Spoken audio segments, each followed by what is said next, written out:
All right. This week's YKWD, the podcast, is sponsored by BetterHelp. Start living a happier life today. As a listener, you'll get 10% off your first month by visiting our sponsor at betterhelp.com/dude. Join over 1 million people who have taken charge of their mental health. Again, that's BetterHelp, HELP.com/dude.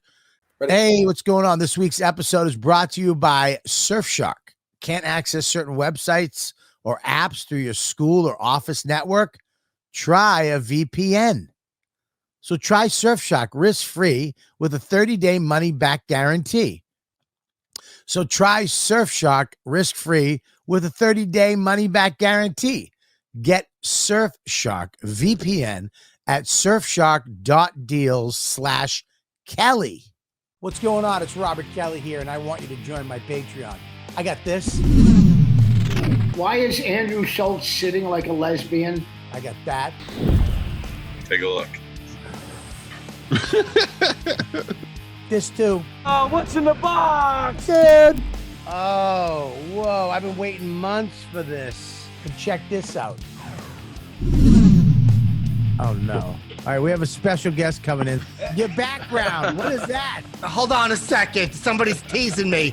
Hold on a second. That's not my fault. Okay, sorry. This is on there. I think we definitely empowered trolls. We gave trolls a template for how to nail each other. And this. Less titty challenge. Oh, shit. Did you break your bed? It don't matter.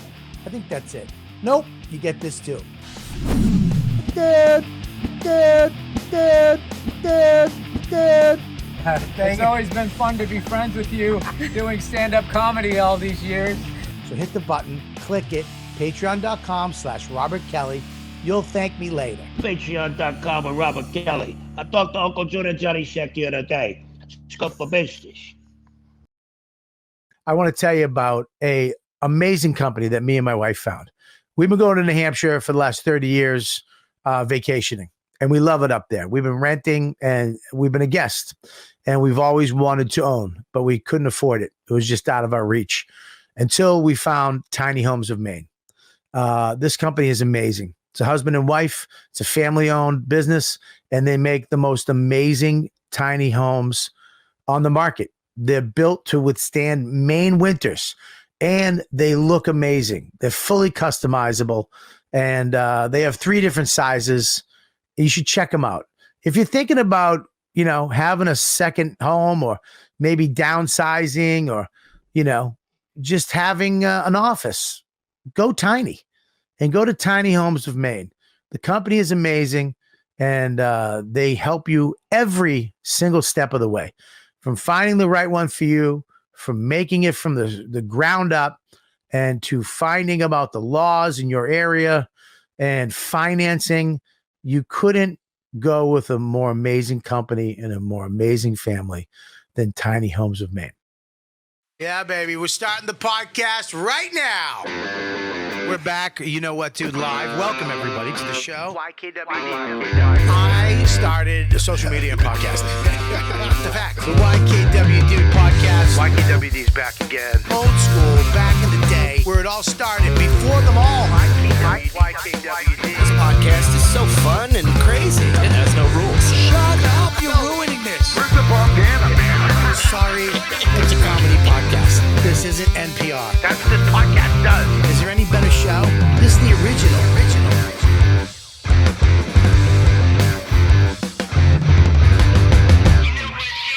Yo, what's up? It's You Know What, Dude. I'm your host, Robert Kelly, and welcome back to another episode. I'm very excited about. It's so funny. Every time I tell before we go, I'm going to be talking to this camera over here. And every time I do it, the comics go, "Oh, what are you doing?" Because they have no TV experience whatsoever. That's what it is. It's just non-television experience. I'm very excited about the show tonight. I got 2 friends of mine on, and 2 not a comic on tonight, which is great. But I think a comic a comic in waiting. Hopefully, hopefully, I'm going to get him on stage one of these days. I want to thank all the Patreon people. First of all, thanks for joining the Patreon, especially you, Matt Terhune, joining right at the last fucking minute to see tonight's show because you were excited. Thanks for joining the Patreon, all the new members, all the people that left at the end of the month. Go fuck yourself. We'll see you again soon, hopefully. Hope you enjoyed the page while you were on there. And what else? I want to thank, that's it. YouTube. Oh, subscribe right now. If you're watching on YouTube, subscribe, hit the like, hit the, and review us on, what are we going to do? Everything, right? Review everything. Just do the stupid shit you don't want to do. I mean, come on, review it. Give it a 5-star. Give me a 4-star. I don't give a shit. And make sure you do that. Subscribe, like, comment, all that stuff. Tonight, who do we got? Nicole, Nikki, new Nikki. We have, first and foremost, his works have been featured in the New York Times, Wall Street Journal, and more, and he hosts Conversations with Coleman, the podcast, Coleman Hughes. Yes. I'm very excited, and it's crazy because I keep saying your name, like people are going to be like, really? Nobody knows you. Like here, like comics. So mean. That's so shitty. I come here all the time. That's what's fucking me up is that every week. You're here every Monday night. You're here every Monday night. You play. You're always hanging out. Apparently, I don't make much of an impression. But you're all over podcasting. You're one of the big podcasts. You're part of this scene. And I'm like, I got Coleman Hughes on tonight. And they're like, who? I'm like, Coleman Hughes. And it blows my mind that people don't know who the fuck you are. Like in our community. Because you're part of our community. You're part of the cellar. What am I doing wrong? We're going to figure that out tonight, man. Right. We're going to figure that out tonight. And hopefully, I'm hoping this show won't do anything from my career, but I'm hoping more people will be like, oh, I know who he is now, and have you on. I would love that. And who else do we have on? You can find him at the Comedy Cellar, probably later tonight, maybe in the middle of this show. We have Greg Stone. Fucking, you are such a take me pliable asshole. Pliable? Yeah, pliable. What does that even mean? That means Liz said do something. You're okay. No, I went. You're supposed to be on this show. You're supposed to be on this show. Yes, I was supposed to be on the show, but I can't deny Liz. She's tough Italian. She's hard to deny. And she said, don't worry, I'm going to text Bobby. He'll be fine with it. She didn't text me. I know. So then I have to handle it. It's annoying. She is so... You read my You want to talk about a bully? You call me bully? Yeah. Liz is a bully. Oh, she's 100% a bully. She's a bully. And she's like 3 feet tall. Huh? Me too. Liz likes me. Liz... I don't know what it is. Yeah. But she treats me really, really well. I feel bad for other people because I see like... You know, that's odd. I don't know. Maybe I'm like 1 second away from being on her bad side, but... Well, you aren't doing... Everyone wants a piece. Spots yet. She won't answer the phone. Maybe that's the secret. You have to not be a comedian. I would honestly say she loves me, and I'm horrified of her wrath. Of course, we all are. Yeah. People don't know about Liz. Liz is the general manager of the Comedy Cellar, okay? And she runs the day-to-day stuff. There's Esty who books and will, pass people. There's Nomo owns. I call him the owner of all. He owns everything. Even look like he doesn't even own. He looks like he doesn't even own a pair of shoes sometimes. I don't know. I saw a guy give him a bag of leftovers coming out of Reggio's one night. This is for you. But she's scary. Liz? Yeah, she's scary. Yeah, but she'll kill for you. That's what's nice. She's like Wolverine. Like she's kind of like scary, but I don't say no to her because she does so much. She does all the shit that I'm scared to do to people. Yeah. She'll like fight people for me. And I'm like, thanks. She knows I'm like shy and not shy, but I'm like, I'm a pussy, I guess. Yeah, you're a pussy. I'm a pussy. You're a pussy, but you're not. Here's the problem with you. You're not a pussy. Right. You're that guy with like just stupid strength.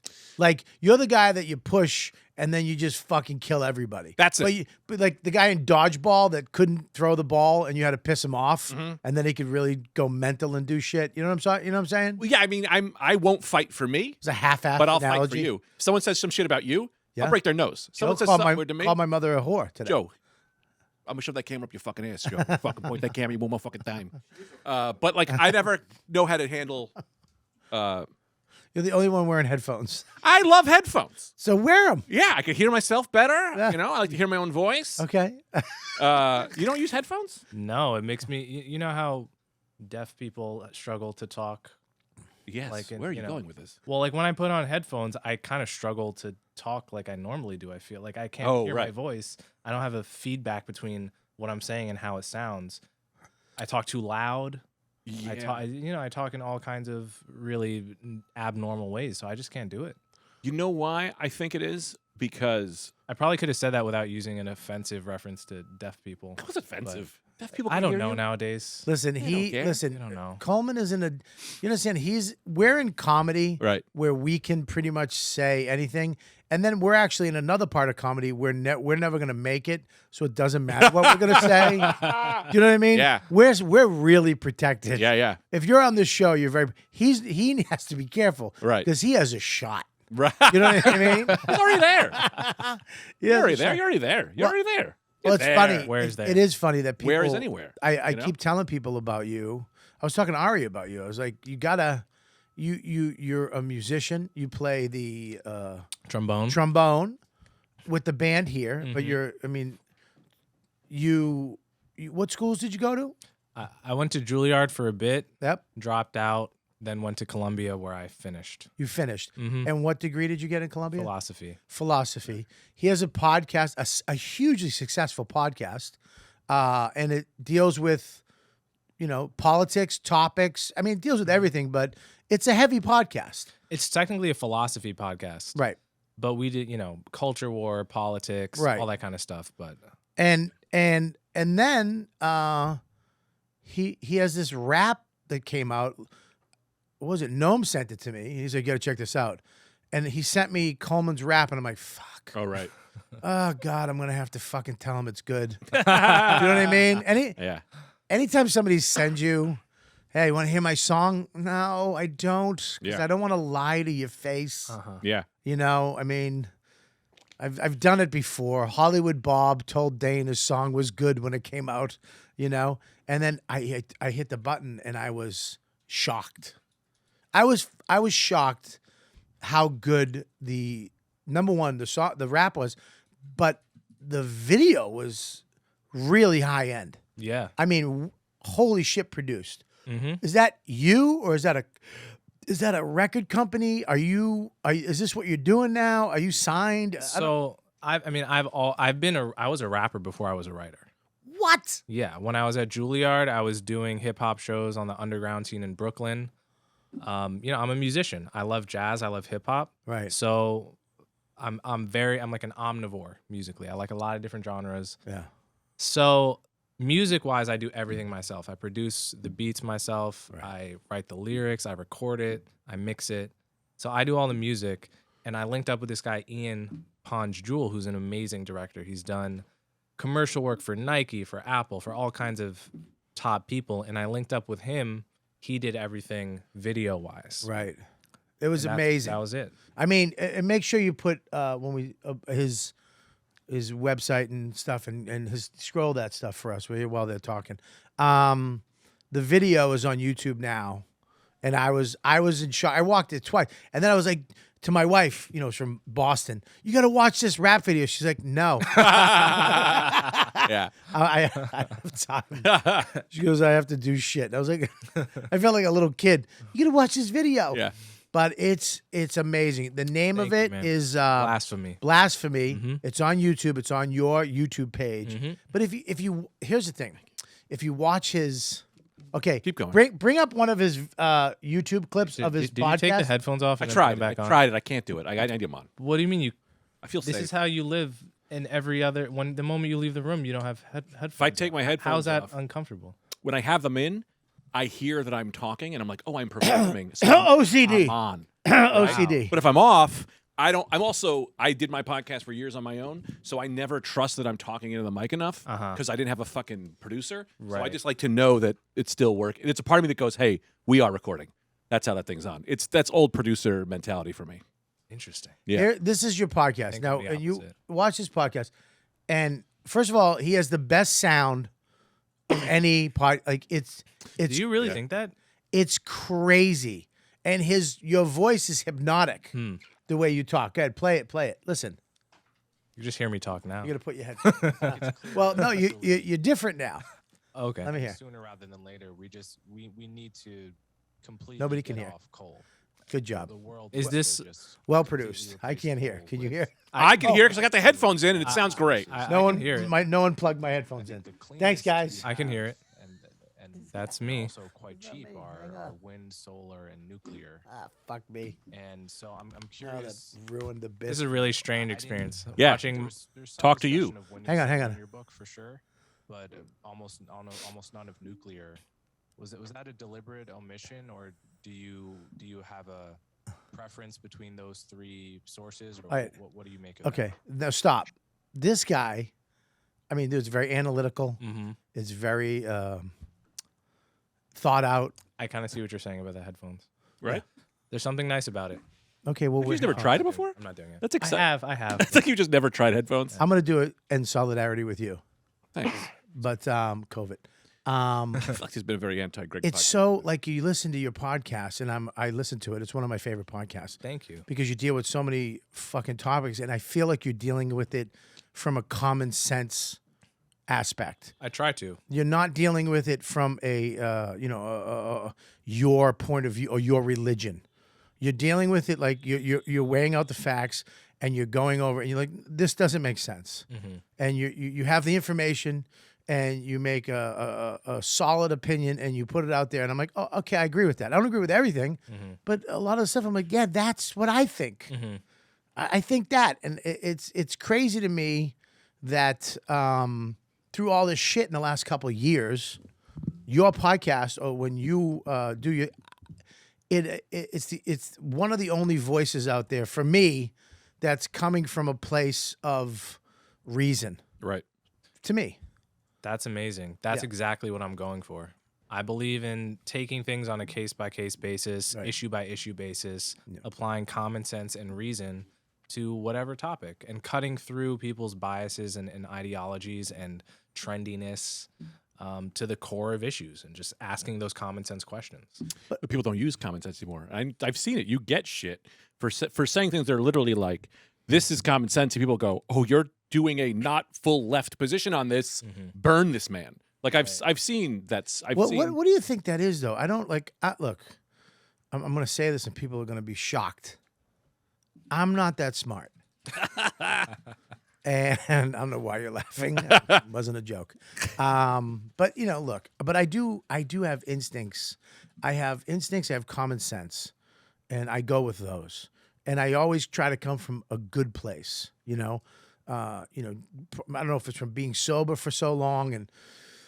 Being in that 12-step thing is that I always try to come from a good place, the right thing, like they say, there's no gray area when it's God has no gray area. It's right or wrong, and usually that's the case. There's right or wrong for me.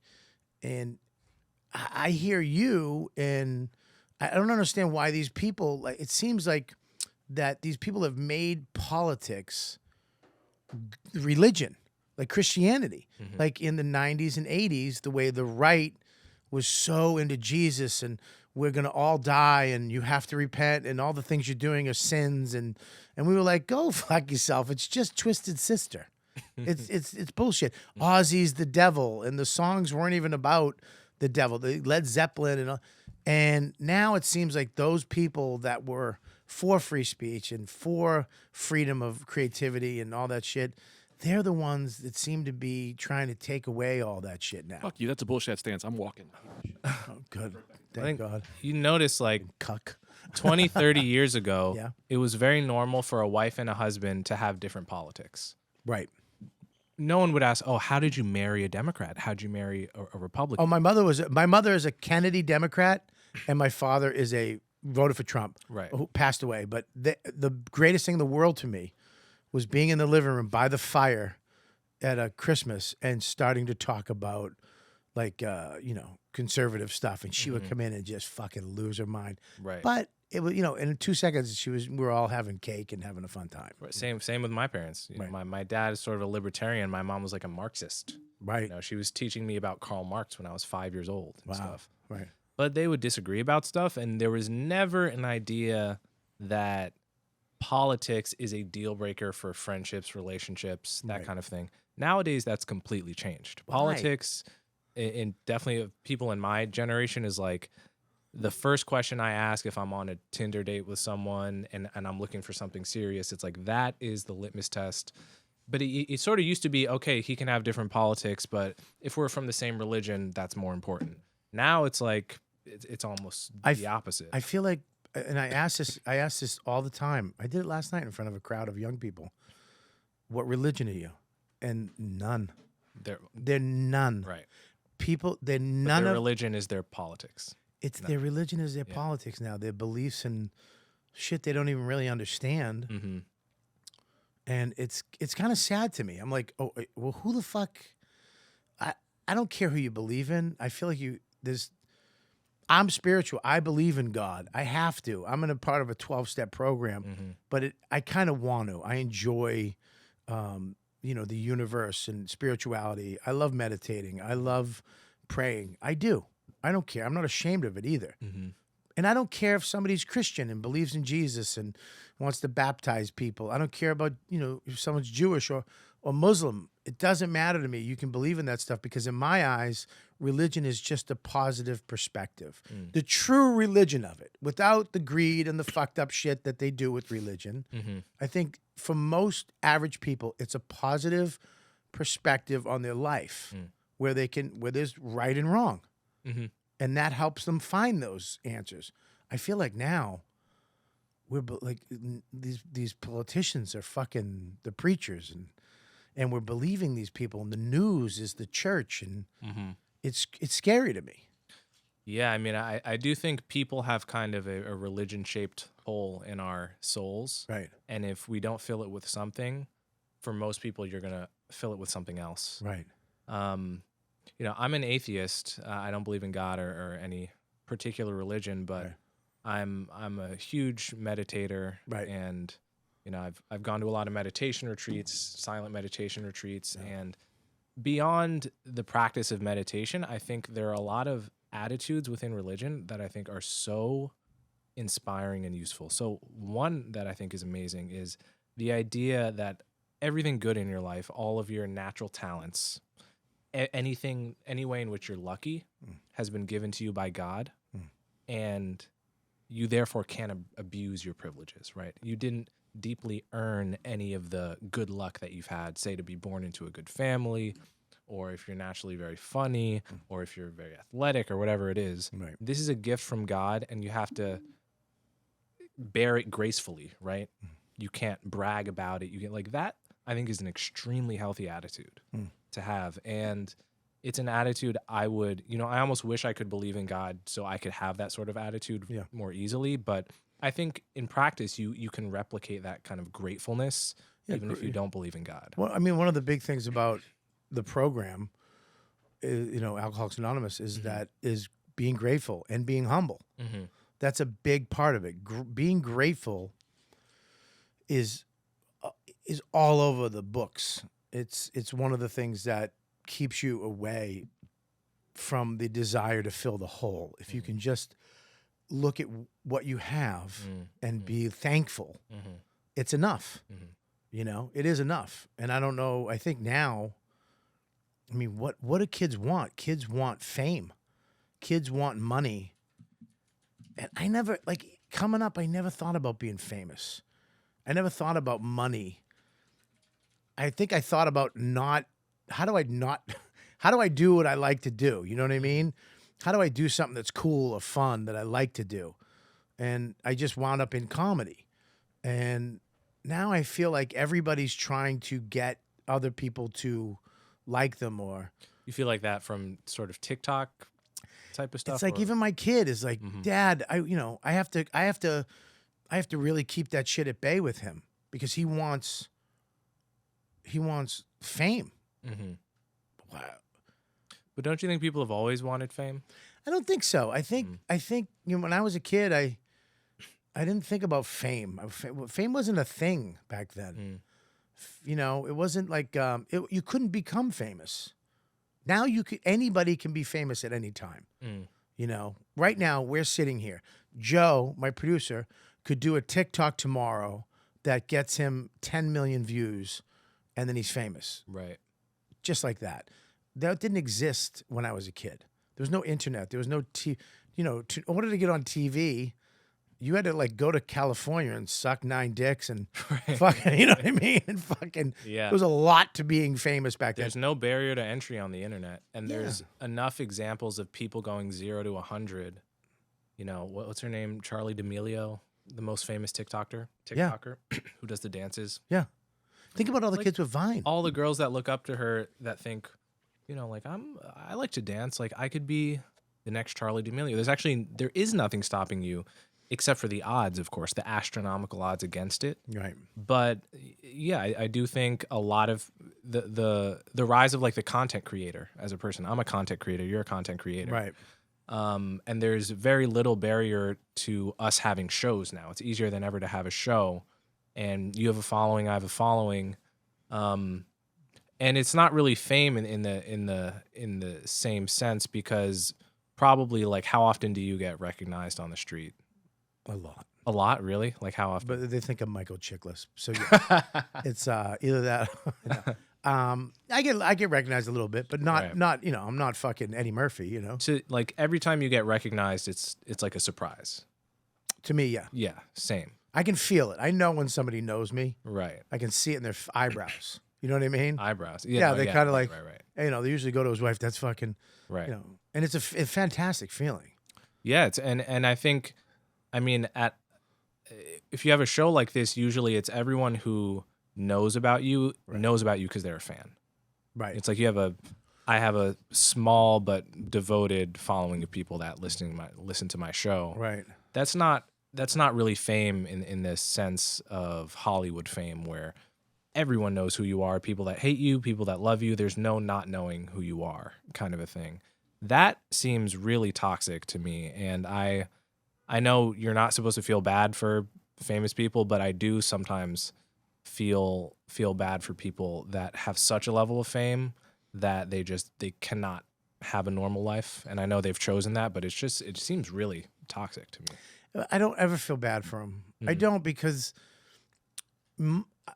most of us, when we get money out of the bank at the ATM, we have to make sure that balance doesn't come up, because anxiety will overwhelm you and you'll feel terrible, and you don't want the person behind you to see it. Most of us have to worry about, you know, what phone plan we're on or what TV we can get. You know, most of us have a lot of shit to it. Those people, they don't even handle their money.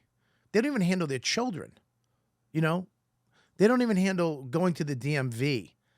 So to me, to be that famous, to have that type of what you have to stay in one of your mansions, you have to sign some autographs, you have to make people happy with your fucking name, not even your whole name, just the 2 letters that you scribble on something, or you take a photo with somebody.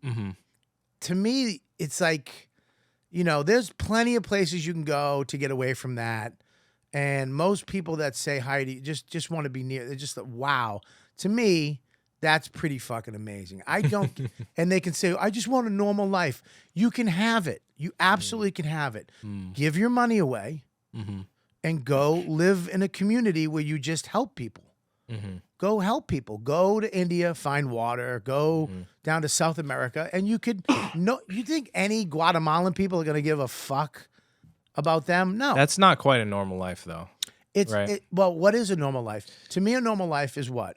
Having a family, having a roof over your head, having 3 meals a day, and being happy. But right? you know, like living in the country you were born in, and knowing you can go to a Starbucks and you're not going to get stopped. Well, that's part I'm of Irish. I'm Irish from Boston, but Colin does say that somebody from Guatemala fucked my grandmother, and that's why I have these lips. So, I don't know, dude. I don't really feel bad for them. I don't feel bad. Do you think that brings any more happiness, though?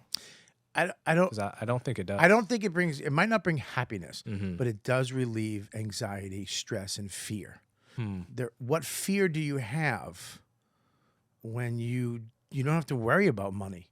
When you take money out of the equation for everybody, forever, I mean, most of these people forever don't have to worry about paying a bill. That's a very real privilege of fame. It is it's amazing because you can, once you take that out of the mix, a lot of the other shit just goes away. You know, I remember I was talking to somebody. My wife has been with my kid every single day of his life. You know, we don't have a nanny. We didn't have a night nurse. And I remember one of my friends, oh, it's so tough. It's so tough with the kids. This person had a night nurse and a nanny. She probably spent fucking 2 hours a day with her kid. And I'm looking at my wife and her hair's gray and it's fucking fuzzy and she's just exhausted. And it's like, stop. Stop. It's not the same life, I don't think. That's why when they were giving us all this advice, you know, my friend called me up in the middle of it. We're all in the same boat. I'm like, no, you own a boat, motherfucker. We're not in the same boat. I don't have a job.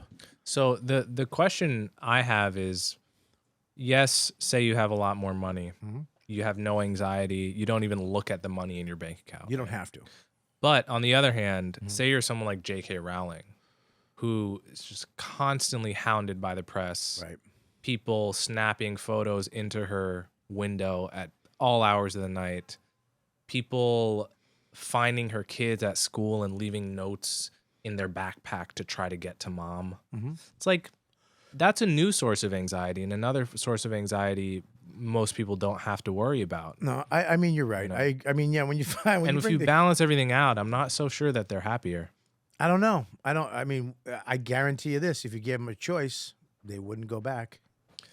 Do you think if you gave her a choice to go back to being a nobody, writing in the coffee shop, probably wouldn't go back. I imagine she wouldn't go back. 100% of the time they'd be like, no. So are you bitching about? Yes, it sucks that your kids get fucked with, but you know, would you give it all up to go back to obscurity? But who is it? Was it It was Bill Murray, I think, that said whenever a young person comes to him and says they want to be famous, rich and famous, he tells them, become rich first and then see if you really want the fame. Understood. You know, maybe to become the points you're making actually are mostly just about money. There are lots of wealthy people that aren't famous that they don't have to be, you know, they don't feel that anxiety. Right. But they also don't suffer the costs of fame. You know, I think if you ask J.K. Rowling instead of that question, if you say, okay, keep all your money, but somehow we'll erase everyone's memory so you don't have to be famous tomorrow. Right. Do you think she would take that deal? I absolutely would take that deal. Yeah. But I think I guarantee part of her would miss the fucking accolades. You gotta understand, when somebody, to be a creator, to acting, pretending at a high level, you know, is what it is, which is nuts to me. Writer, musician, comedian, you know, I don't care who you are. You like the fucking accolades. You like that people recognize you. You like that people want to do things for you. It feels good. It feels good. I was telling somebody about this the other day. I've been famous 2 times. You know what I mean? Like almost there, where I was living the life of famous people. First class, up fronts, standing next to J-Lo in a fucking line on a red car. I was there.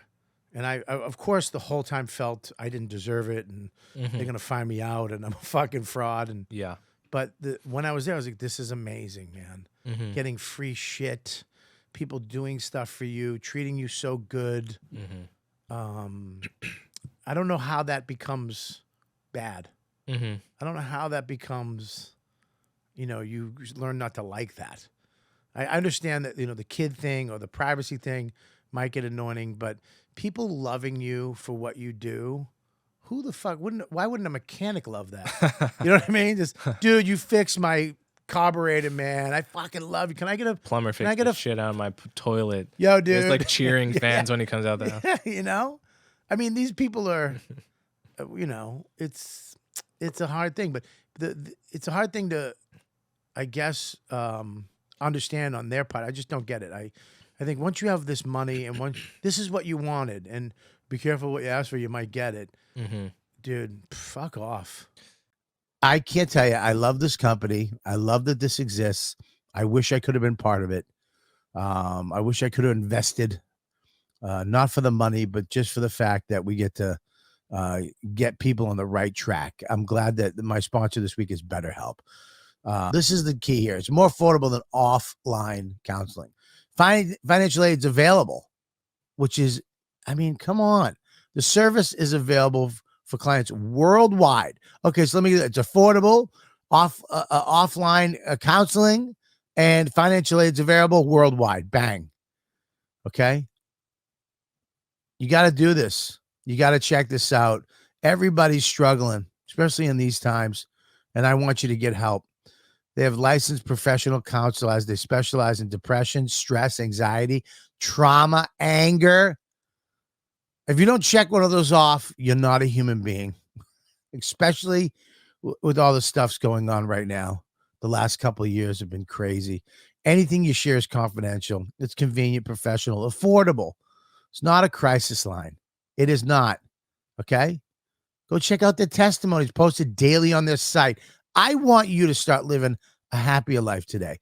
As a listener, you'll get 10% off your first month by visiting my sponsor at betterhelp.com/dude. Join over 1 million people who have taken charge of their mental health. Again, that's BetterHelp, HELP.com/dude. All right, check it out. This episode is brought to you by Surfshark. Surfshark. Like that. Surfshark. It's a good name. This video is not available in your location. Does that sound familiar? If it does, then let me tell you why a VPN is a solution for your problem. Most people don't know what a VPN is. Well, here you go. A VPN doesn't only increase online privacy, which you need, trust me. I'm telling you, your stuff is out there. I had a person send me an email with like personal details. Creepy. I mean, he doesn't know that I don't care. I got 30 summers left. It's almost over. Do what you will. But it helps you avoid hackers. It also helps you access entertainment because the content you see is limited by your geographical location. Bet you didn't know that. But if you use a VPN, you can change your virtual location and forget about restrictions and censorship. Sounds like America, baby. Can't find what you want to watch on Netflix, Hulu, Disney, or other streaming platforms? Unlock new libraries with a VPN. Can't watch YouTube videos? Connect to a different location with a VPN. Can't access certain websites or apps through your school office networks? Try a VPN. So try Surfshark risk-free with a 30-day money-back guarantee. Get Surfshark VPN at surfshark.deal/Kelly, Kelly. Enter promo code Kelly for 83% off and 3 extra months free. What? You heard me right. 3 extra months for free. That's surfshark.deal/Kelly. You don't think the scrutiny, I mean, what about the scrutiny and the fact that the bigger you are, the more people there are in the journalism world, in the media world, that just can't wait to see you crash and be as unsympathetic as possible when you do. Do you think that's new, though? Don't you think that's a little new? What's new? That is new, yeah. That's new. Like, you know. This is a get clicks. So the Aziz Ansari problem. Like, do you think Aziz would take back his level of fame? I don't know. You know, because no. Even with what happened to him, he over dealt that. with it. Yeah, no, because he dealt with it. He dealt with it head on, and it went away. I think he said what, you know what I mean. So it was good the way he dealt with it. I mean, think about Louis, what they did to Louis. I mean, I don't know one person I know, who I've talked to, including my mother, who thought he deserved that for what they said he did. Right. Same. And it's crazy. They will not, it's like these same people, as soon as they can write something about him, they will. But I do think that's one of the downsides of that level of fame is that level of scrutiny, right? But that's fame on their end. On whose end? The people who say stuff, all you have to do is say something bad about Louis does something, say something bad about him, and then you're getting thousands of people going, yeah, fucking. Right. So now you're famous for taking that side. All you have to do is take a side. You go, if you're with Louis, you're going to get a bunch of, good for you, man. And a bunch of people going, fuck you, you're a piece of shit, misogynistic, you know, you like rapists. And then other people over here, if you're like, fuck Louis, you're going to get the same thing, but you have a thing of fame for a moment on social media. And it's a weird thing to put a tweet out there over and over and over again and get 8 likes and no retweets. And then all of a sudden to put something out there, pick a side, put something out there, and it goes thousands viral, of people. And you're like, what the fuck is that? When I posted Louis' special, The recent one. I posted the video first. He sent it to me, and I put it on Twitter first. Over 500,000 people saw it. Wow. My tweet went viral. I mean, the Daily Mail retweeted it. It was fucking crazy. And if I was sit here and say I didn't like it, if I wasn't looking at that shit going, I'd be lying to you. Right. It was fascinating to me that So, many people were looking. Bringing at it back around though, Yeah. when your kid talks about liking fame, can't you relate then? I can, but I understand that, you know, for me, you know, fame, it's part of my business, but if I can, what's happy to me, what makes me happy, what I find to be grateful for the most is sitting with my family, having dinner at 5 o'clock or 5:30. Right. Playing a record. There he is. Right? Playing a record and looking like, okay, I got a roof over our heads. We got some food on the table. We're laughing and giggling, and we're enjoying my family that I created, me and my wife worked on, that had this kid, and we're trying to make him a good kid, and he is, you know? I'm like, this is great. To me, that was the American dream growing up. That was what you were trying to get someday, is a family, a house, and have fun and go on vacations and do stupid shit together as a family. To me, that is the American dream. It's never been to become hugely successful. If I became famous and money and stuff like that, you can give me the money from fucking Mega Millions. If I win Mega Millions, you'll never see me again. I barely see you now. Oh, you'd never see me again. I swear to God. I'd fucking make one final video and you'd never see me again. The next time you saw me, I'd look like an old guy with a beard and I'd probably be whittling shit in New Hampshire. You know what I mean? So Yeah. I don't know. I think that this whole thing, like with Rogan, like you said, as soon as they get him up, it's almost like they help him get up there to rip him down. Right. It's almost like a machine. Right. Right? Yeah, I mean, the people have, I think, an insane standard for Rogan because, you know, like if someone says something that's wrong on CNN or Fox, like if Don Lemon or Tucker Carlson get something wrong about COVID, right, which they have and are going to, you know, every one of these shows you're going to make mistakes. They don't have to worry that their show is going to get pulled off the network. Right? They have some level of, just because they have that authority and the sheen of CNN, MSNBC, Fox, Rogan, if you get something wrong, it's like, right, they want to pull you off Spotify for some reason. I think people, he's become really, this is another example, like, because he's so big, there's a target on his back, and he's symbolic for people. Like he's the symbol of those like ignorant white guys that watch his show. And if you want to signal you hate those, you go for Rogan. He also looks a certain way. And you look at that guy and you go, he's a meathead and he's got these MMA things. And everyone knows a guy that's kind of like that guy. So they go, oh, he's that guy. He's that. And like none of those people listen to the show. None of them. I mean, it's like, I have actually a thing. I'm also trying to pretend I'm not out of breath from running up the stairs. I don't know if you noticed that about but I thought they did a similar thing to like CNN. You go, well, we already know they're lying. Right? With Rogan, and I think they did the similar thing to Louis. Is it like when you hear shit, you go like, I know you, I trust you, you're like my guy. And then as soon as it's wrong, they go, well, I actually, no one trusts Anderson Cooper, right? But you know Joe so well, like his listeners, that you feel like you're connected to them. So the minute they get something wrong, you're like, hey man, it's like your wife cheating on you because you have such a personal connection, if that makes sense. But in reality, I mean, when you break it down, Don Lemon, Tucker, and all these guys, aren't they just doing a podcast? Isn't it's not right. journalism, it's not news, it's on a news channel, but they're just doing a podcast. It's an opinion piece. It's what a podcast is. It's a guy goes on, gets his facts that he likes, and then puts that out there to his people. Right. Isn't that what Joe's doing? Yes. The difference, I guess, is Joe does it in a more transparent way. So you'll never see Don Lemon or Tucker Carlson or anyone or Rachel Maddow on any of these shows say, I think X, Y, and Z.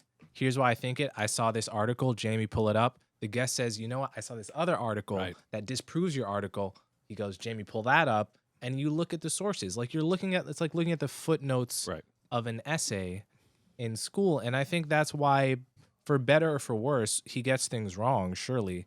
But he has a better attitude towards error correcting and approximating the truth than people do on these big networks that present everything as a finished product. We are the capital T truth every night. We never get anything wrong, and that's dangerous misinformation.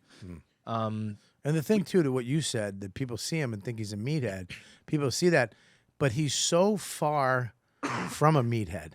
Right. He's super intelligent. He's very he's very in touch with human beings. He's sensitive. He's the farthest thing from a meathead. You know, he's highly intelligent too. You'll see him though, and they just guess And refuse. but he's so smart. He says he's stupid. He admits. To me, when somebody goes, I don't know. Right. I'm like, that's smart to me. Right. And he does that all the time. Like, I have no idea about. That's why I'm having these people on. Right. And somebody who apologizes to me there's something amazing about that. To be at that top, to have that much money, and to come out and go, hey man, I make mistakes. I make mistakes, and I'll try to do better. Right. And I'm,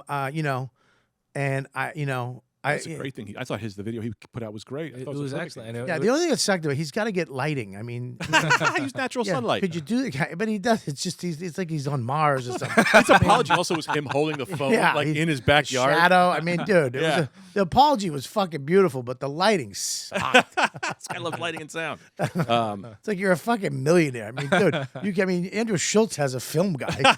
I would have came and send me a couple thousand. I'll fly down. I'll do it for you. Just has Jamie, and Jamie has his days off. Okay, it is Jamie's day off.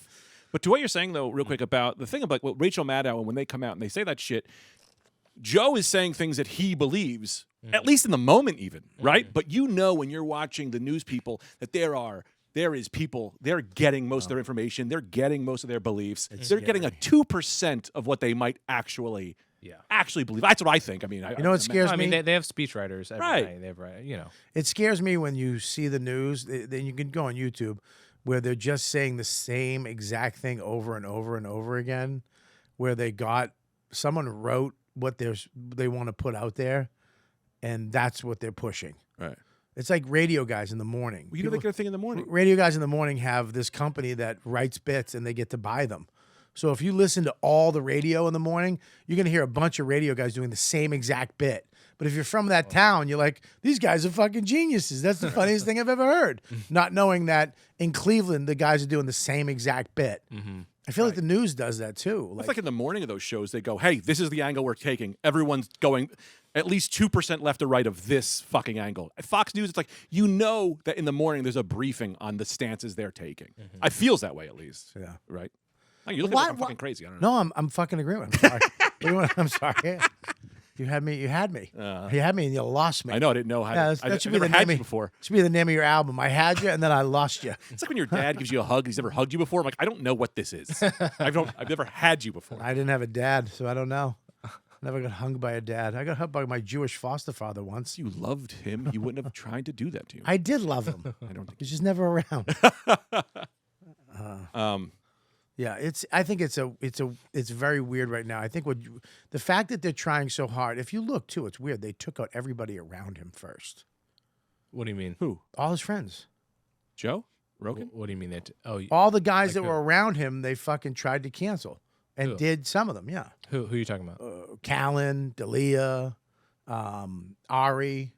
They tried to take their shows off Spotify, or No, they just they went after him. The progressive left or the fucking woke. We call them the woke or the whatever you call them, whatever the fucking kids are calling these people nowadays. They took them out. They just went. think And that was they went back and purpose? found shit. I don't know. It's just weird to me that they tried to.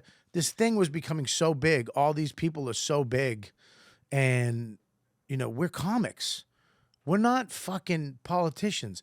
We're only trying to make you laugh. At least I can speak for me. That's all I'm trying to do is make you laugh, give you some entertaining podcasts, and enjoy your day. That's it. Yeah. If you're coming to me for news, you're fucking stupid. You should just give up. If you're coming to me for that. But, and now they're going after him. They keep trying to take him out. Right. And it's weird to me. It's fucking crazy that they won't let it go. They're going to keep going after him. Yeah. Because I don't know, is he too powerful?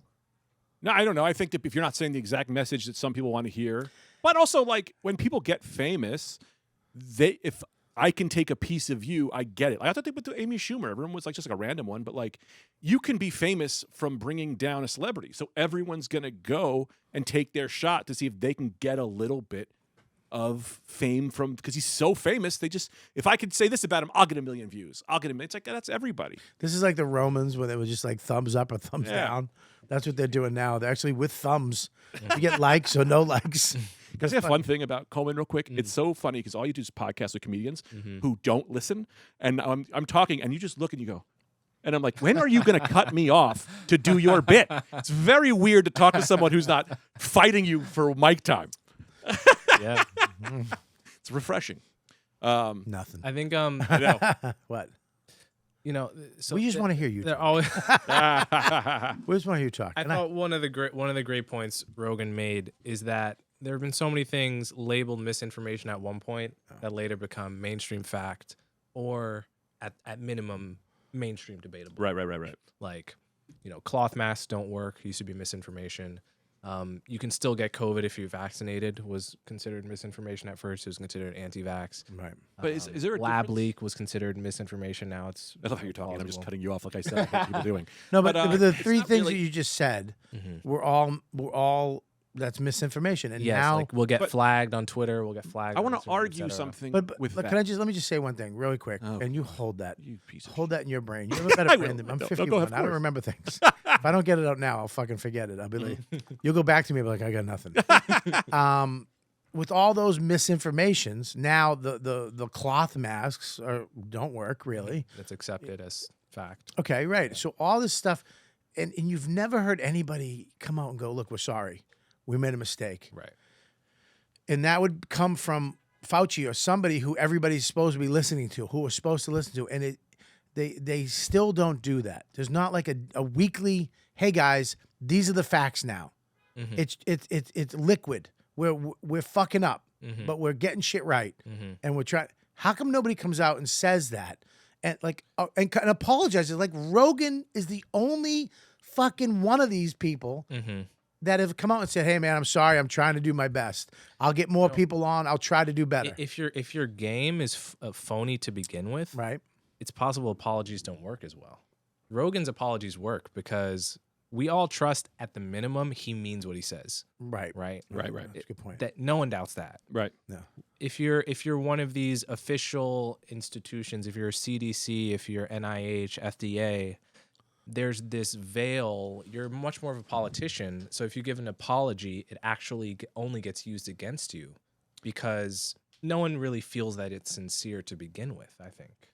So this actually comes to that point, right? Of like, I want to like kind of define what misinformation is, right? Because when you talk about misinformation, I would go Tucker Carlson, who goes on and says shit that he knows is wrong, is misinformation. But when the CDC or someone comes out and says cloth masks work, at that time, they did. But as science, that's the whole thing about science, is the more you learn, then you pivot and you change. So I would say that the masks and a lot of that stuff isn't misinformation so much as we've learned, we've moved forward now. I'm over it.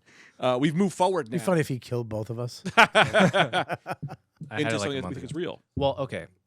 The reason I disagree with that is because I think sometimes the CDC and Fauci and these regulatory bodies calculatedly bend the truth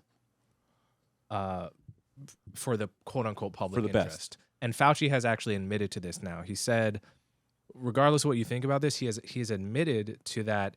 He initially said we needed to get to 70% for herd immunity, 70% vaccination or whatever to herd immunity, back when only 50% of people were saying they wanted to get the vaccine. His philosophy was meet the American people where they're at. So if half of people say they'll take the vax, I'll push the number that we need to get to 70.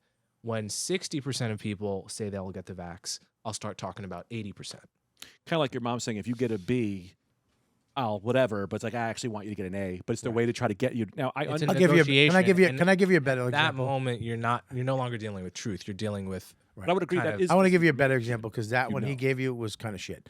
Basically, is when your mom wants you home at 7, right for dinner, she'll tell you you have to be home at 6, Right. right? So you'll be home at You say, 7. Mom, that's misinformation. That's dangerous misinformation. So you'll be home at 7. Yeah. Right, because she knows you're gonna be an hour late. That's the best. Like if I were to put you on a treadmill, I'd say get to a half hour, and then when a half hour comes, I just keep you on for a little bit longer because I know what's healthy. So you went to a fat joke. Okay, That's what you did. You went right to the gutter. Yes, We have my feelings were hurt. Coleman and I- on now, so could you bring it I up love- a little bit? I love the Bobby series. We're talking to Coleman Hughes here, and usually it's like, "Come here, you fat fucking prick!" Ah! But anyway, And then, sorry. The other example, I'm sorry.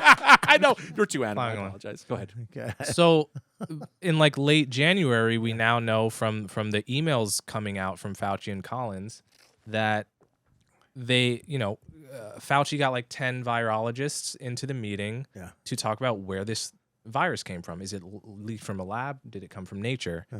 And several of the virologists say this looks consistent much more with a lab leak.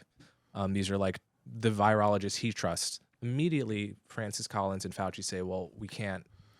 It would be too much chaos. It would feed into conspiracy. Yeah. Immediately, they're thinking about the optics. For them, the optics, public interest and so forth.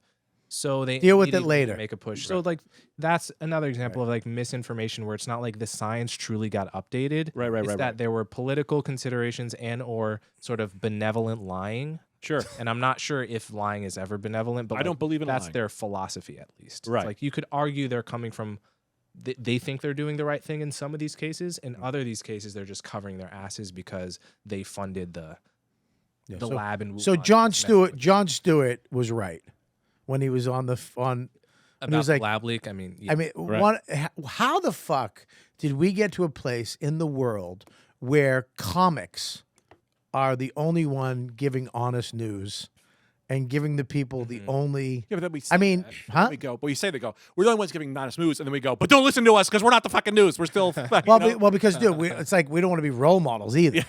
You know what I mean? We want to be able to fucking talk about pussy and do dick jokes and shit too. We want to make fun of each other. But Jon Stewart, when he was saying that is on the whatever dumb show that is, he's on Colbert. I think. Ugh, fucking ruined that show, motherfucker. He doesn't wear a tie anymore. That's the thing that gets you, not the fact that he refuses to like be in the room with stand-up comedians. What do you mean? Colbert. Oh yeah. Tapes stand-ups in other rooms because he doesn't want to be around their filth. Wait, what? Colbert, when he does his stand-ups on the show, they like tape them all in one day, and I don't think he's there. It's like a whole thing.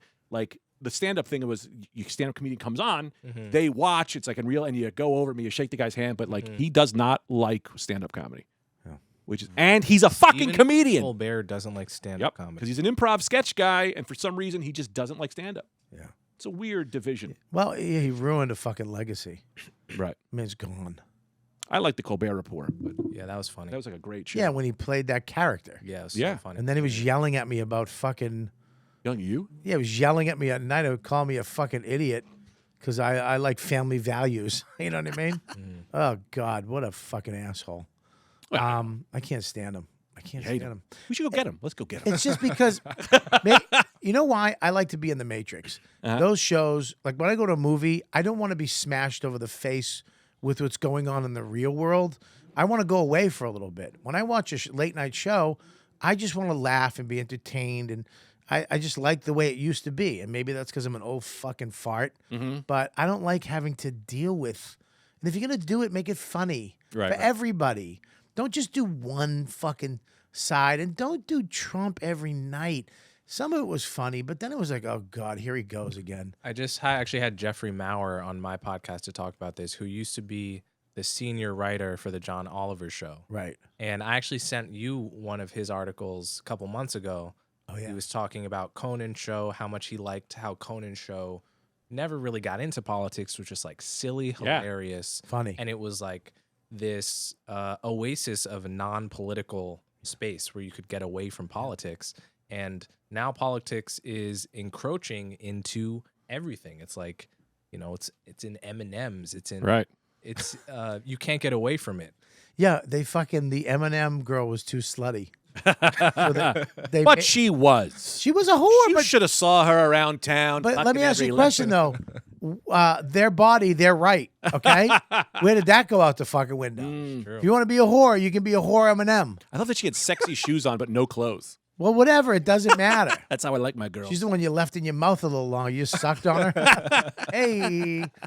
Yeah, it doesn't even make sense to me. The world is so fucking upside down. It's like that's what I loved about when girl comics. Respect me. Men are such scumbags. All male comics talk about is fucking pussy. As soon as the pandemic, they were on stupid, what is that? OnlyFans. Showing their assholes making French toast for $20,000 a month. Like, go fuck yourself. Fucking respect me. Yeah, go make that French toast. The minute I open up your ass cheeks and let me see that thing. I'm paying $5 a month. If someone said I'll give you $2 a month to see the bottom of your balls, Greg, I would go, absolutely, I'll take that too. Dude, I'll take that too. Put the balls on the internet. I'm so sad that I'm not hairier because I could be a fetish. And if I could be a fetish, I could just go in my shower, put a camera on, sit on a bench, and just show my hairy tits and balls for fucking 20 G. You are a fetish. You never been to comics that look like turtles.com? It's just me and Norton. Do you like it with or without the shell? I'm a fat Donatello. I would love to be I would love to do something like that. How are you feeling? It is. What's that? I said me too. Yeah. Not the hashtag. How you doing, folks? What are we doing? Moving right along. How are you? I'm fantastic, man. I feel the winter, man. I want out of New York. I want out. I don't know if I can make it through this rebuild. I've been through one. Right. I came here in the early 90s, the hookers on 43rd Street and the fucking homeless people and the meatpacking district and the fucking robberies in Washington Square Park.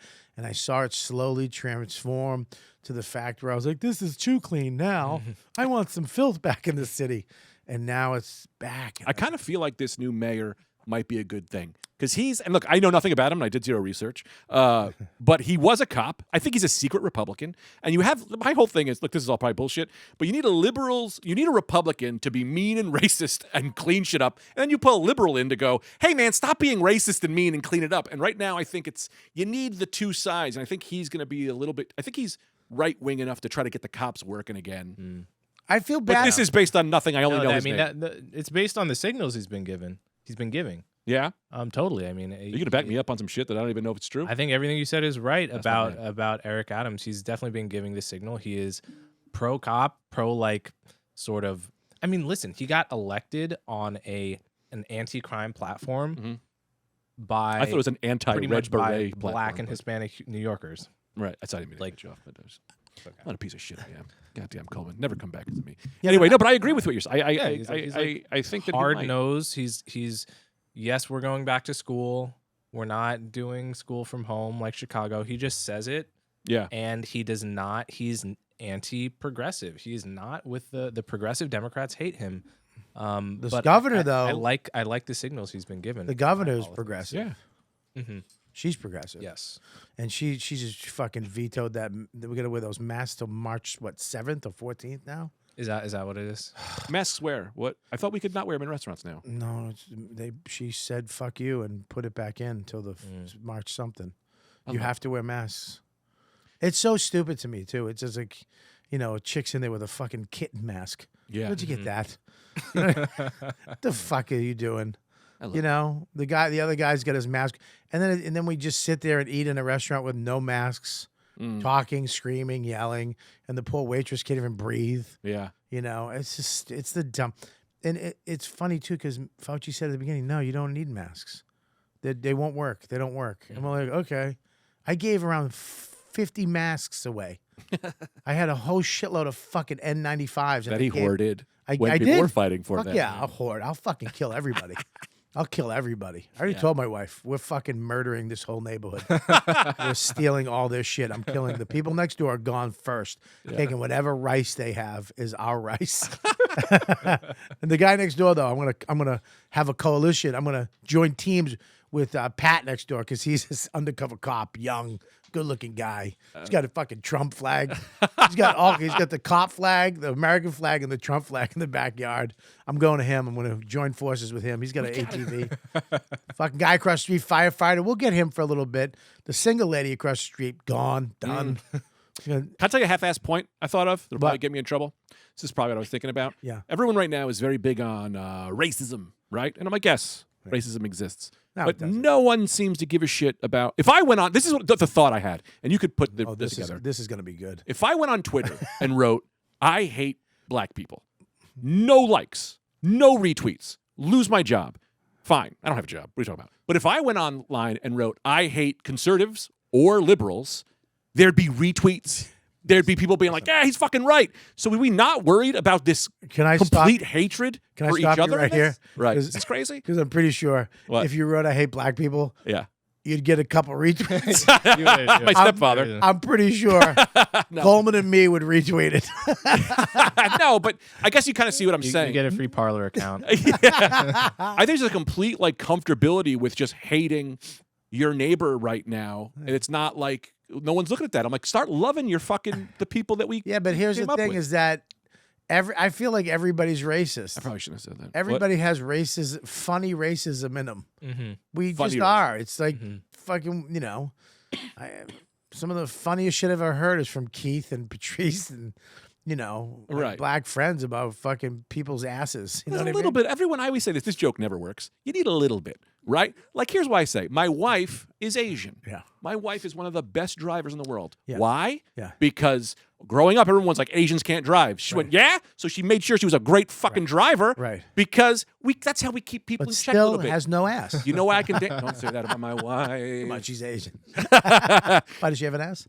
You'll never know. But I'm a great dancer because white people are notoriously known for not dancing. There's no way you're a good dancer. Come to a wedding with me, you piece of shit. Everybody's a good dancer at a wedding. What do you mean? Just with no music in the middle of a podcast studio? Yes. No, I'm not a good dancer. Dude, I probably am. I'll do it right now. I like the nightlife. I want a boogie. How to describe? Oh, yeah. I don't like the way you're not yes-anding my bits. All right, sorry, buddy. Didn't mean that. This is why we need improvisers. This is why Colbert hates stand-ups. I don't know, dude. I think most of this shit is class, to be honest with you. And it's not people are culturally different, man. Yeah, I think a lot of there's class, culture, and race, and often when we think we're talking about race, we're talking about some mixture of class and culture. I think so. Yeah, we talked about this outside of VU because I think because we're from the exact same area. Mm-hmm. It's a very diverse area. Mm-hmm. There was a Vice article that wrote about Bloomfield, the town I'm from, which is a north end and a south end. Mm-hmm. The north end is very wealthy. Mm-hmm. The south end is very poor. Mm-hmm. Yeah. They kept.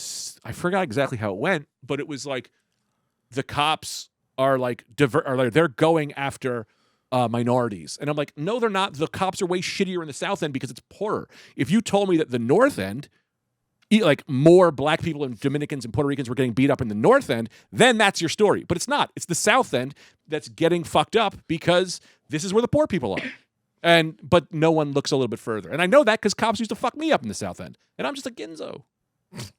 I think too. It's culturally has a big thing. Like I don't look, man. I don't hate Indian people, but I'll never go to an Indian wedding. Shit. I don't. Why? See you later. Goodbye. I hate Indian people. What? I just did fucking 7 days. I don't want to do it. I don't want to do 7. I hate weddings.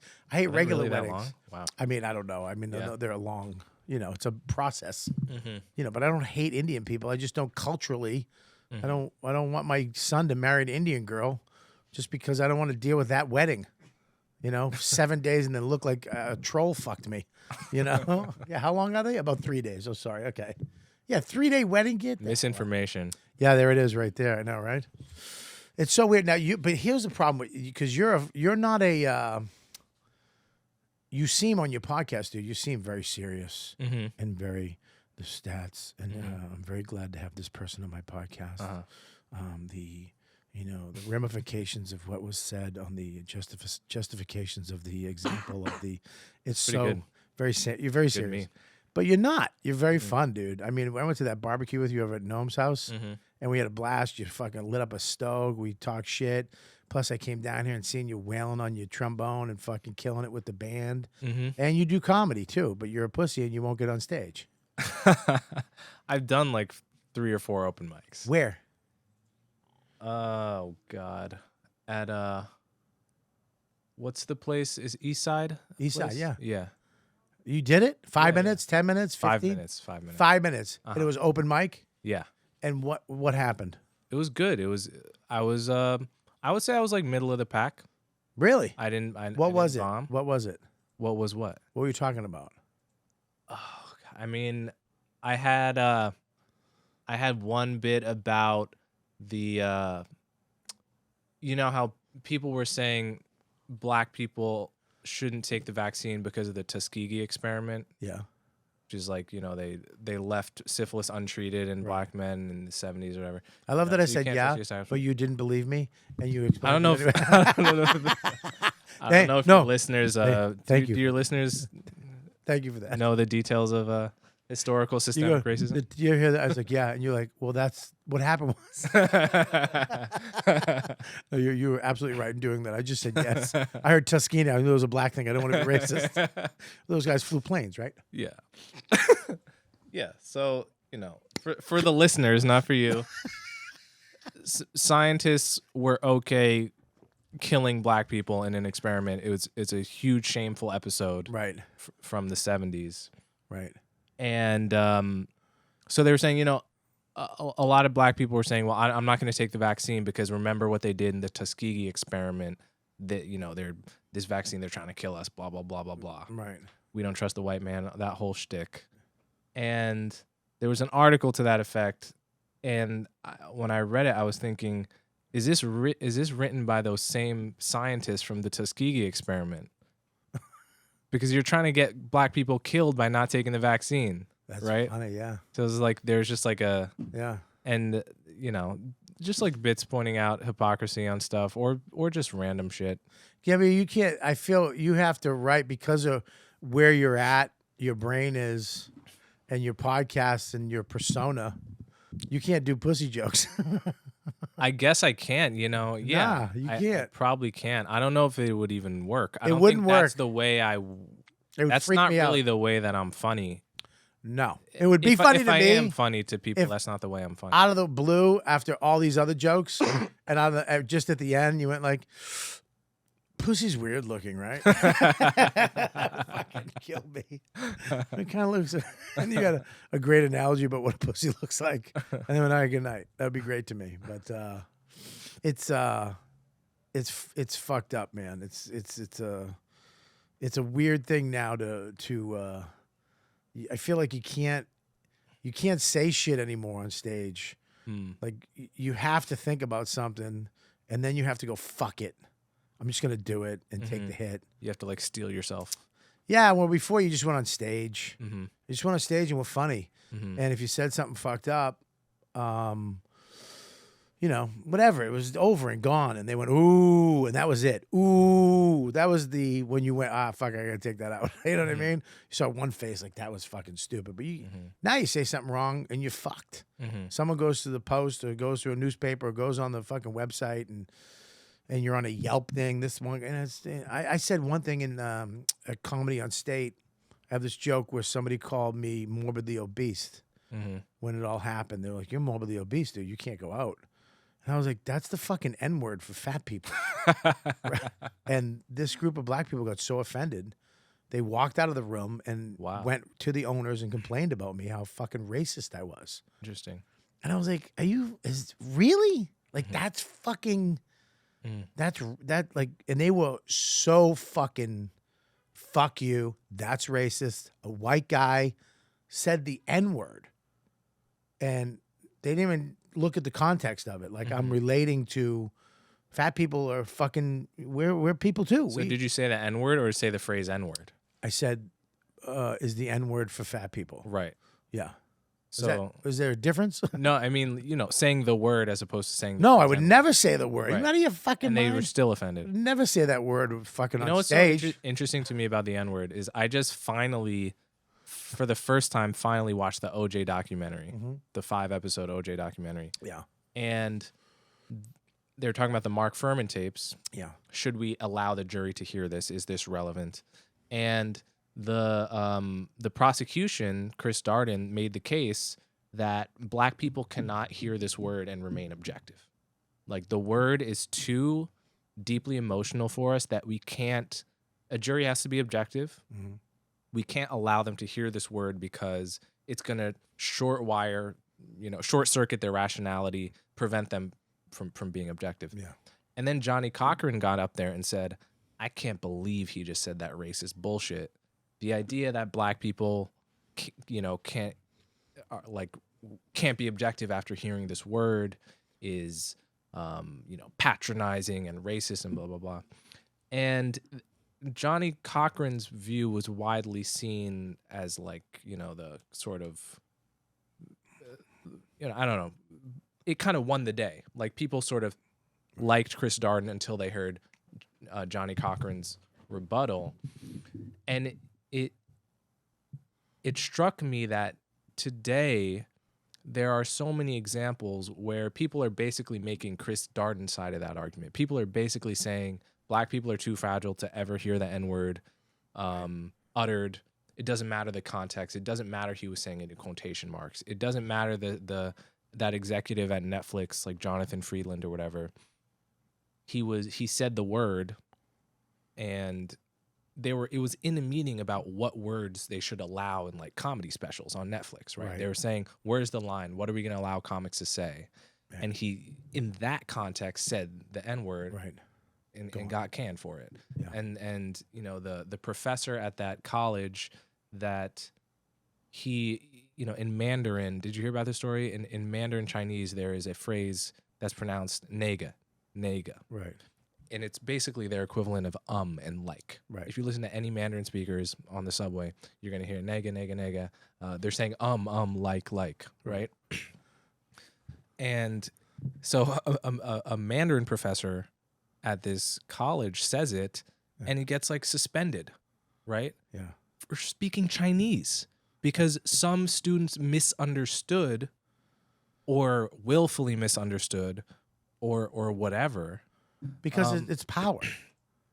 It's power. Yeah. It's like, I mean, I could get fucked for even if I was anybody and I would even have this conversation, I can be fucked. Right. They'll come after me. Like, I shouldn't talk about it. That's the thing that's crazy to me, is that you can't even have conversations when they're like, no, you don't get to talk about it. It's like, what the fuck? Yeah. We can't even have conversations anymore about words. And, like the guy at Netflix, who took his job? I mean, you know what I mean? Like, when you... Sort of the culture took his job. Well, you know what I mean? I'm sure the people under him were happy to get that position. Right. I'm sure there was a lot of people in that room that didn't like him. If he was well-liked and everybody loved this guy and everybody was happy there, if there was no greed or fucking underhandedness or if people didn't, I'm sure people didn't like him. Right. Wanted this fucking, was he a white dude, right? He was. Yeah, get him the fuck out. Right. And he said it. And right now, where we're at, and we can get him out. He said this word. Goodbye. See you later. There's nothing he could do about it. Mm-hmm. Who's going to back him up? Mm-hmm. They want that.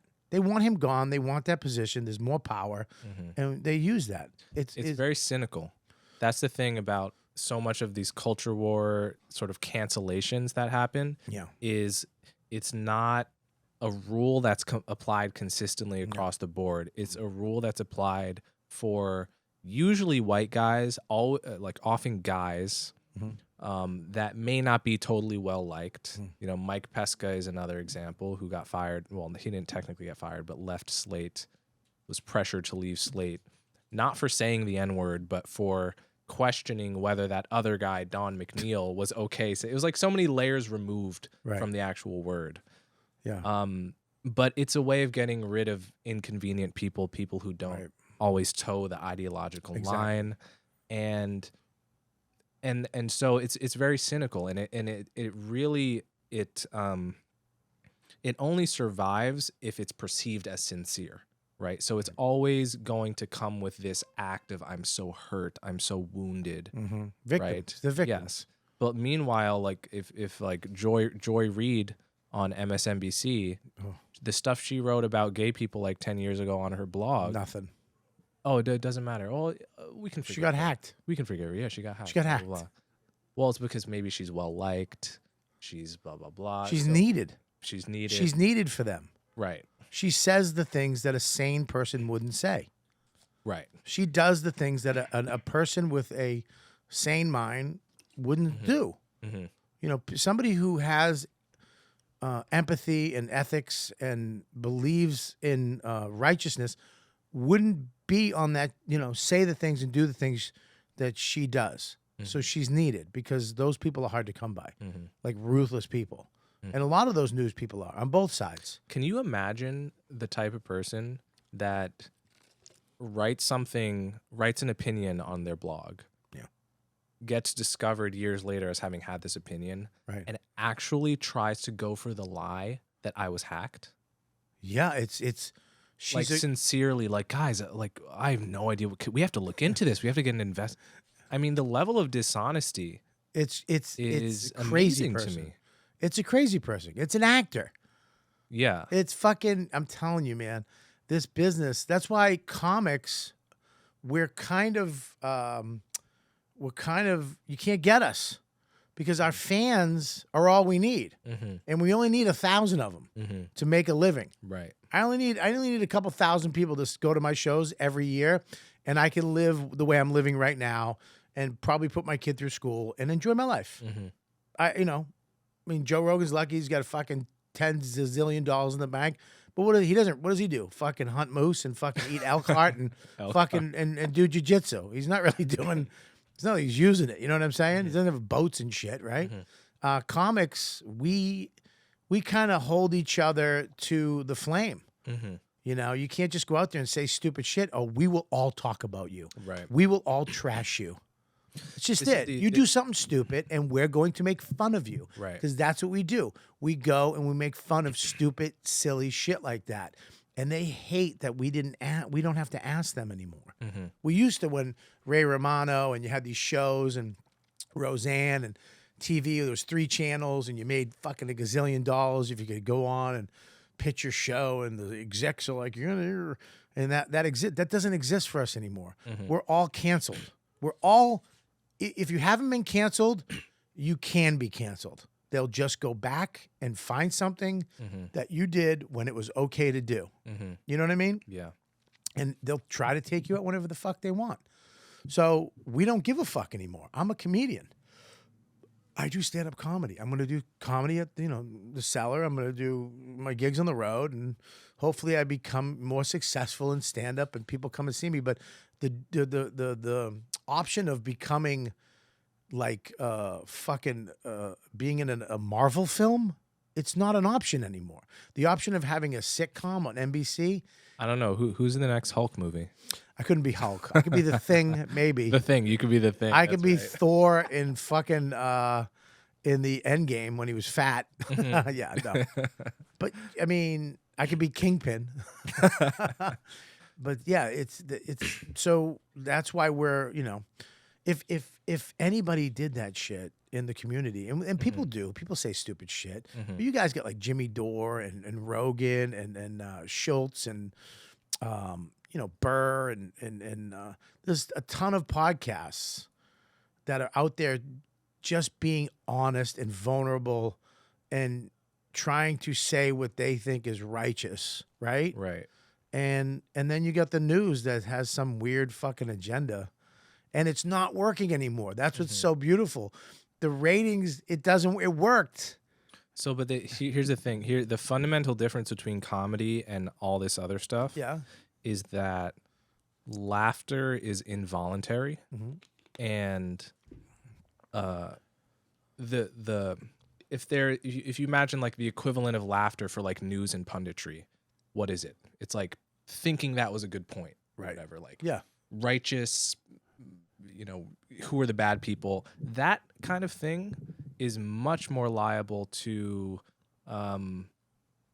fakery, phoniness, manipulation, right? Like Tucker, Don Lemon, those kind of guys. Yeah, they can get someone on the show, yell at them, pretend they've made no good points, and do really well with their audience. Right. Whereas a comic trying to make people laugh, in order to make people laugh, you have to appeal to something that goes past their prefrontal cortex straight to their gut and is funny, right? And you can get people laughing at a joke that they actually don't agree with the underlying point. Like if you ask them the next day, you know, let's say it's it's like a Bill Burr kind of anti-feminist type joke. Right. You will have a hardcore feminist laughing because the joke is too good. The way it's structured is just like perfect. Yep.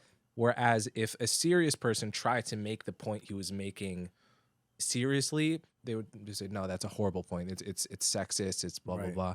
Yeah. So it's laughter's kind of tamper proof. Yeah. It's whereas pretending something's a good point in the public discourse space it's very easy to pretend that you're right about everything, that no one on the other side is making a good point. But laughter and comedy is very insulated from that kind of phoniness. One of the greatest things I've seen, an example of that, is when Burr was working on a special and he was coming to New York just doing sets. And he had an abortion joke. And I remember going over the V, and it was all young girls, mostly girls. Was it the baking, the kind of baking? Yeah, it was like, you know, I had a baby. That was my baby. It's not a baby. Well, it would have been if you didn't knock it over. Right. And I just watched. You put a cake in the oven and you just take it out after 10 minutes. And you're like, what it wasn't even a cake. Well, it would have been. Yeah, if you did. Yeah, exactly. You knock it on the ground. Right. You hit the pan over and it's on the floor. But I remember watching the crowd, and they were so fucking wanted to hate him. But it was too funny. He got him. And they were laughing. He got him at the end, and they bowed their head and they covered their mouths, and I shouldn't be laughing at this, you motherfucker. That was funny. And that's what I love. That's why I love comedy. Right. That's why I think that people are turning to us for podcasting, because we are making shit funny, and we're talking about shit in a real way, and we can't be phony because the ones that are phony, it's not funny. It's not funny, and we will you'll get called out. Right. You know, if Rogan was doing stupid shit, believe me, we'd all be like fucking, you know, Nikki Glaser sang a song about Bob Saget, and everybody in the world made fun of her the next day. And she was bummed about it, but listen, you went and wrote a song. We're going to make fun of you. I'm sorry. It's what comics do. We're not actors. You know it's coming. You knew it. I know you wanted to have that song go out there and have us all, hey, man, that was fucking beautiful.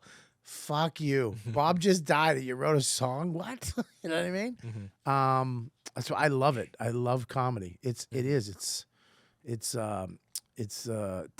man. But you know, it's weird too. You're a musician. It makes me sick how good you are. It makes me fucking angry how, like, you're smart. You're actually cool. You're not an asshole. I'm blushing. You're a good-looking guy. Wow. You play an instrument well. You have a successful podcast. And what made me furious is when your rap was good. It made me go, fuck, God damn it, God. What, you know what I mean? I'm just looking at my stomach. I gotta go, can't have a carb. I have no hair. I'm like, what the fuck, man? I got nothing. Yeah, my hair's receding too, man. Yeah, but it still looks goddamn. You still look like that Let's see. magician. What's his name? What's the magician's name? What's his name? David Blaine. Yeah, he's still. How do I look like? I look like David Blaine. Yeah, you What know- does David Blaine look like? Oh, bring David Blaine. You don't know David Blaine? Get the fuck out of here. I've seen videos a long time ago, but David I can't- Blaine's the best. I feel like I would have remembered him if he looked like me, is what I'm saying. And I don't remember him that much. No, he looks like you. A little bit. A little bit. Yeah, that's you, dude. Okay. That's you as I don't even know what he is. Looks like you a little bit, right?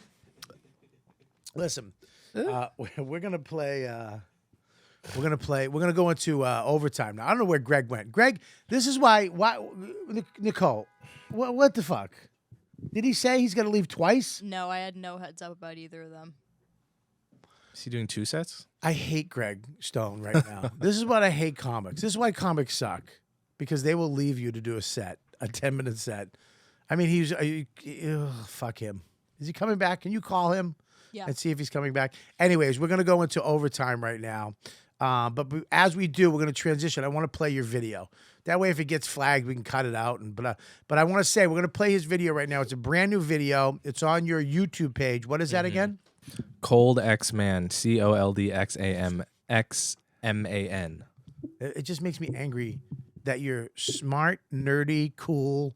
You're like this everything, man. You know what I mean? I'm blushing. You're You like, can't tell because I'm black, but I'm you- blushing. You're like Elon Musk fucked Lenny Kravitz. Oh my god. It makes me mad. And didn't you show up with like a hot chick at Gnomes once? Yeah. You date smokers. And I know you get them with the fucking trombone too. And then they find out you're fucking intelligent. Oh my God. How long you been doing your podcast?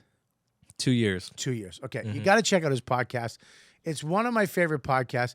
And we're going to talk about this too, because you get fucked with too, because you don't toe a line. You get fucked with. You get called Uncle Tom. People fuck with you all the time because you say things to me like common sense, but people don't like it. People want you to fucking get your shit together. And that Some must be people tough. So I want to talk about that. Stick around, it's not over yet. This episode of YKWD is continuing now, exclusively on patreon.com/Robert Kelly. See you there. Listen, we're going to play your video now. We're going to do your plugs. You are Coleman Hughes, and I'm telling you, if you guys have a podcast, you guys got to have him on. I told Ari he's going to have you on. Do his. Yeah, I would love to. Yeah, absolutely. I don't know why Rogan. I don't know why he hasn't had you on. You're so fucking interesting. I would love to go. Get his podcast and get his stuff in front of Rogan.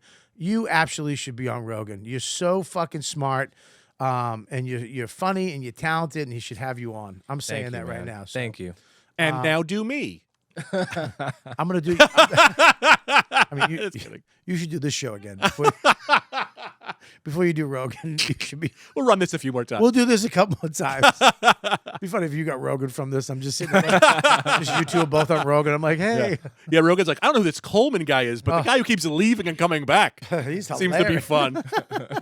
If I have to answer, why haven't you been on Rogan? I am not smart enough. Okay. No, I'm kidding. I love Rogan. So here we go, right here. Coleman Hughes. What's the website? ColemanHughes.org. You know you're smart when you have an org. You're not a com like us losers. RobertKelly.com. RobertKellyLive.com. I'm Greg Stone. Website is down. Working under construction. Shit. Tour dates from 92 on there. He's an org. ColemanHughes.org. And check out all his stuff. He's a brilliant young man and very talented. And I swear to God, you will love his podcast if you check it out. And of course, Badang, One of my favorites. I think you blanked on my name. Well, no, dude, I'm your biggest fan. I love you too. I mean, I really love I you. fucking love you. I tell everybody you. Greg Stone is. Jeez Louise. I was going to say Mike Cannon for some reason. I'm kidding. Greg Stone, one of the funniest motherfuckers. I mean, genuinely funny. There's a lot of people out there right now. Oh, he's hilarious. I love they throw hilarious around. He's a killer. No, he's not. No, she's not. All right? This guy, fucking funny. Sitting here talking to him downstairs on a bus, on a plane, on a fucking donkey. Greg Stone will make you laugh. And on stage. You got to check him out. He's got a podcast. What's your podcast name? Friday Night Greg for that Friday Night energy. Okay. Wednesday morning. Yeah, the singing thing. Night Cream is game changing. All right, we're going to play his video, and then we'll play one of your videos. I got to talk to you. We're going to forget about poor Coleman. These guys did a lot of great work. You play my video, it erases you of everything else you've seen. Because now you're just a Night Cream guy. Greg has a show called Night Cream. And it's you and who? Dan Just that name makes me uncomfortable. Night Cream? Yeah. I've had your back this whole podcast. Piece of shit. It's a very sexual name, as I'm a sexual band. All right, well, there you go. All right. RobertKellyLive.com. Hey, I am at Point Pleasant this weekend with the great Joe Russell, Jokes Russell. At Jokes Russell, check him out. He's right over there with a fucking dumb hat on all night. Fucking elf. And then, of course, I'm going to be at Saratoga Springs Comedy Works on the 11th and the 12th. And then the 16th, I'm at Capitol Prime, Lansing. The 17th, the Park Theater. The 18th, I'll be at Club Garibaldi and in Milwaukee. And then Chicago on the 19th at the Lincoln Lodge. You guys, I'm making that Michigan run. I'll be at Laugh It Up at Poughkeepsie. We moved that date. Sorry, the snowstorm never came in, by the way. We're going to cancel. Friday night I could have done. Saturday night the snow was over. I could have done both fucking nights. Sold out shows on Saturday. Suck my. Anyways, Poughkeepsie, we rescheduled that the 4th and the 5th. I hope you hold your tickets. If not, please come back and come see me up there. We're going to be at the new club, I believe, over by the train station in the Irish pub where it used to be, which is a better venue anyways. Carlton Cruise in Tampa. And then we got Grand Rapids. This is the 25th and 26th. This show is going to be nuts. Me, Ari Shafir, and Big J Okerson, who I love. All of us are doing a show for shits and giggles to be together and have fun, which I'm so happy about. That's why I love fucking Ari. He's like, let's just do a show together. He could go there and sell it out. You know what I mean? And he's like, let's just go do a show together. That's fucking, I love him. So we're going to be doing, that show's going to be great. And then, of course, McCurdy's. I'll be back down there. I got so many dates coming up. And Tampa, I'm filming my hour special. I have an hour that was fucking lost after my last hour because I didn't do a special. And then all this bullshit happened. And what I'm going to do, I'm going to be filming that in Tampa. So as soon as we get the venue, as soon as we get the date, I will let you know. Your job, tell everybody, sell it out, and go the fuck down there. Go down. Come down, even if up here, Boston, whatever, go down there. Go to comicwearables.com. Get yourself a nice hat. I got these hats. If you go to YKWD, not all merch, YKWD, it's right there. Click on it, you little fucking Nicky. Look at all that stuff. YKWD hats. We got the Skankfest skull patch done by Alex. We got all kinds of stuff up there. Hoodies, shirts. You got Pancake Sunday. You got Not You hoodie. YKWD baseball hat. The Robert Kelly. All this stuff. Use code word Ladybugs and get 20% off all of that merch right the fuck now. And show up at one of my shows with the merch on. I give you a big fat hug. What else do I got to do? Nicolol. We got to. You're good. What else? Okay, so do I have to read this thing or at the end? At the end. That guy, holy shit. All right, guys, listen, we're going to do a couple reads here, and we're going to wrap this up. I hope you guys enjoyed the show. Again, ColemanHughes.org, because he's better than us. And we got Greg Stone. Stone.com, right? Yeah. And GregFStone.com. Yeah, please go check these guys out. Thanks for coming on. I got to read this. We got a brand new sponsor to this show. Check this out, fucking people. I want to thank my new small business tier sponsor, Gunter Law Group. If we learned anything over the past 2 years, it is to be prepared. You got to be prepared, not just in terms of food, water, toilet paper, etc., but also in terms of getting your legal house in order before it's too late. Even if you don't have Rogan money. That's funny. I said Rogaine because I'm bald. even if you don't have Rogan money, a will, you need a will. I got to get one of these. I'm calling them tomorrow. I need a will. Me too. Me and my wife literally just started talking about it for the kid. A will lets your loved ones know. You have a will? No. You need a will, motherfucker. God. My hairline is receding. I need a will. This is so morbid. Ari needs a will. Keith needs a will. Keith. You need Ari a will. doesn't have a will after that whole thing. I know, right? A will lets your loved ones know how to distribute your estate after you die, regardless of the size of the estate. At the very least, you should consider a will, a medical power of attorney, and DNR direct so that your loved ones don't have to decide whether or not to pull the plug on you during one of the most painful points in their lives. This is crazy. No, I like this. Listen, Let's end on a real high note. at the end of the day, it is one of the most loving things you can do for your loved one. When your mother has just had enough with life, what do you do? I'll get away. Now you're just not even reading out loud anymore. I'm trying. Listen, man, this is some serious. It's so serious. It's If you terrible. need one, you need a will. Listen, I went through this shit Yeah? with my stepfather, with my father, Larry, and it's terrible. Mhm. So you have a will, you got to make sure this shit's righteous because things are righteous. It's true. Yeah. I got into a bunch of bullshit over my grandma's will. Really? She had 2 different wills. Jeez. Bickering between my mom, my aunts.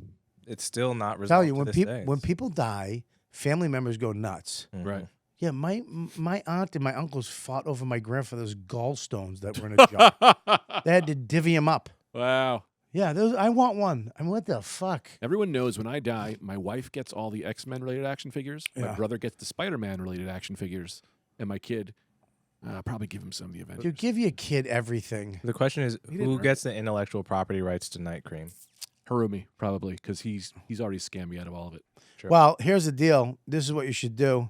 If you're anywhere in Texas, contact Kyla Gunter at Gunter Law Group for free 30-minute consultation to discuss your options. Go to gunterlawgroup.com. Email Kyla directly at Kyla, that's Kyla, I'm saying that right, at gunterlawgroup.com, or just call them at 682-224-1967 to set up your consultation today. And if you mention YKWD, they're going to knock 25% off of the fee. This is legal advantage and is not intended to be specific legal advice. Yeah, I mean, I'm going to actually call these guys because I need to set up a will. Mm-hmm. So it's actually smart, especially, if you got some shit and you got a kid, have a will because it gets fucking queer when you die. Yeah, queer in the way the word queer should be used. I mean, I'm sorry. Odd? Odd. Can I use the word? Does it always have to have a fucking rainbow behind it and a guy going, la? I just wouldn't use odd. You can't have a Boston accent and say queer normally. You know what? This is true. My accent, I can't say certain words because it is racist, and no matter what I do. If you want to look at your will, don't be a fucking queer. I know. I That's how I apologize. heard it. I don't know what I sound like. Yeah. Don't be a loser. Get yourself a will. And I want to, we got to read these names. Can you read these names? Let you read them. I like to read them. See how fast you can read them on Adderall. Mad heck, you motherfucker. Thanks for coming. $10. Jack, you piece of shit. Thank you. Kenny Vago, you're in the business. Thanks. Tosh Devadarini, you're the one I love. Jonathan Tetralt, thanks for coming. Sam Phelps, God bless. Herschel Rothstein, I love the way your body is. David Ryder, ride you to the top. Joey Adams, the king of the world. What? Graham Hamilton, you even spell your own name wrong. That's how weird and a good guy you are. Guy Patterson, Orange Vision, IDC. You got a fucking robot on here. God bless him. Gian B4, bless. Token Black Dude, welcome to the gang. Yensidi Jones, suck your own dick. Willie Madden, you're related to a guy who just died. Terry Brookshire, sounds like a guy in the mall, the store. You know what I mean. Gustav Buffangul. Rob, no last name. Fuck you. Aaron Jurgensen, sounds like a cream. Steven Ronberger's like a rapist football player. Leandro Jahan, some weird country. Colton Vaughn, God bless. Mike Tor my ligaments. Lawrence. And let him read the last. Oh, sorry. Did you want Polish. to do those? Oh. Polish? Are you like a little bit Paul? Like Paul? You're like similar to Paul? He's Paul and he's Polish. Kind of Polish. He's both. He's a little Stan-like. Listen, I hope you guys enjoyed the show. I had a great time.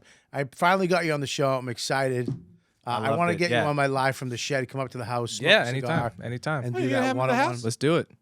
How long have you known each other? Just for my own record. 2 weeks. Just for my own record, I'd love to know how long I've you know known- each other. 2 You're weeks. getting a shed invite? I've done the show 40 times, 100 Patreons no one's ever fucking seen. The shed might as well be on Mars for me. Nah, but let's have a good time. Rob needs black friends. Paulish. Mr. Go Down. Greg, thank you so much. I love you. you. Always Love the you too. best, dude. And I would definitely have you at my house for like a barbecue. If you want Where there's a lot of other people, and you're definitely not coming inside. And I want to thank, of course, Nikki, Mush. I want to thank Joe and all you fans who are checking it out. I hope you enjoyed the show. We'll be back next Tuesday. We have a fucking another live one. So we'll see you then. You know what, dude? Later. You've been listening to the YKWD podcast. Thanks for listening. Now go back to your shitty jobs.